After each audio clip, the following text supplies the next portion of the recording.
Hi friends, welcome to my YouTube channel. So మా పాప చూడండి, తనకి ఇంకా అలా ఎక్కేది సైకిల్ రావడం లేదు. సో మా అత్త కూతురు ఎత్తుకొని వెళ్తుంటే ఇట్లా తీసుకొచ్చి దీంట్లో కూర్చోబెట్టాను. సైకిల్ బాగా నచ్చేసిందండి మా పాపకి. సో ఇలా కూర్చొని ఆడుకున్న తర్వాత నైట్ వర్షం పడుతుంది, మా మమ్మీ వడలు చేశారు. నేను తింటుంటే నా దగ్గర నుంచి పెరుక్కొని చూడు ఇలా చేస్తుంది, తనకి కావాలంట.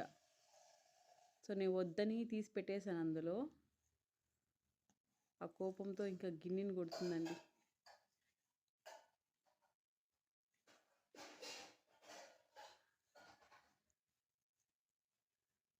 మా డాడీ దగ్గరికి వెళ్ళిందనమాట. సో చూడండి, మా డాడీ దగ్గర ఉండడం లేదు తను. అంటే రోజు మా డాడీ వీడియో కాల్ మాట్లాడు, మా మమ్మీ చేసి మాట్లాడుతుంది. తనకు అలవాటు అయిపోయింది మా మమ్మీ వాయిస్ విని విని విని. సో మా మమ్మీ పిలిస్తే బాగా రియాక్ట్ అవుతుంది అనమాట. మా డాడీ పిలిస్తే కొంచెం రియాక్ట్ అవ్వదు. సో చూడండి, నేను పిలిచాను వెంటనే నా కల్లా తిరిగి చూసింది. Bye friends, subscribe.